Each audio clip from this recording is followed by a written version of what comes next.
Bonjour et bienvenue, je suis Clément Arsenault, vice-recteur associé aux études supérieures et postdoctorales. Je suis aujourd'hui avec Anne-Marie Turcotte-Tremblay, la lauréate du prix de la meilleure thèse 2021 dans la catégorie Sciences de la santé. Alors, bonjour Anne-Marie. Bonjour. Alors tout d'abord, j'aimerais que vous nous présentiez le sujet de votre thèse.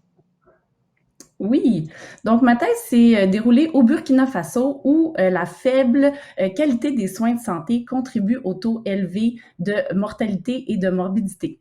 Donc, face à cette situation, le gouvernement du Burkina Faso a adopté une intervention novatrice qui combine le financement basé sur la performance à des mesures d'équité en santé. Avec le financement basé sur la performance, les agents de santé sont payés en fonction de la quantité des soins, donc ils reçoivent un montant pour chaque soin qu'ils donnent, et ils sont aussi rémunérés en fonction de la qualité des soins qui est évaluée avec une grille là, composée de centaines d'indicateurs. Donc, c'est une intervention qui a du potentiel, mais plusieurs acteurs en santé mondiale craignent que l'intervention engendre des conséquences non intentionnelles importantes. Et par conséquences non intentionnelles, on parle là, de changements qui sont engendrés par une intervention qui ne sont pas directement ciblés par les planificateurs du programme. Donc, il y a eu beaucoup là, de débats autour de l'intervention qui a été implantée, mais à ce jour, il n'y avait aucune étude empirique qui permettait vraiment de documenter toutes les conséquences qui peuvent là, engendrer avec cette intervention-là.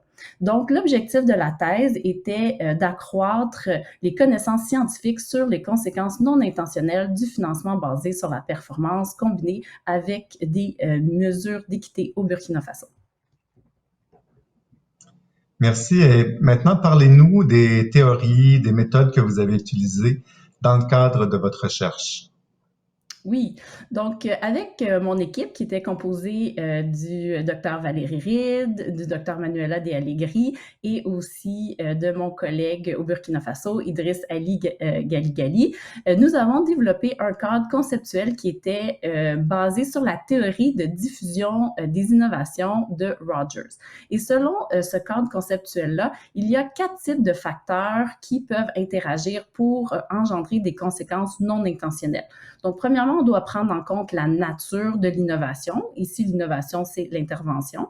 Ensuite, on doit prendre en considération la mise en œuvre de l'intervention et son utilisation.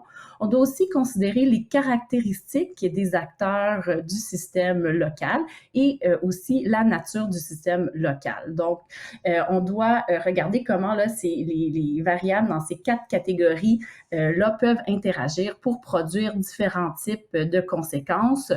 Ça peut être par exemple des conséquences attendues, inattendues, désirables, indésirables et même indirectes ou indirectes. Au niveau des méthodes, on a effectué une étude de cas multiples dans 9 formations sanitaires au Burkina Faso.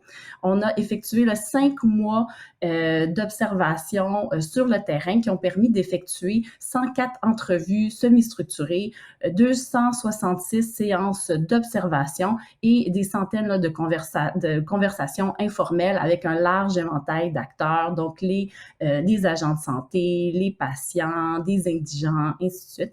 Et pendant ce séjour, je vivais vraiment là, avec les agents de santé dans les formations sanitaires pour vraiment observer leur réalité au quotidien.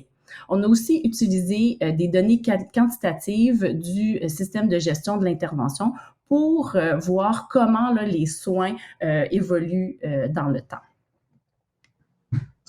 Très bien. Puis, quels sont les résultats principaux que vous avez obtenus dans votre recherche?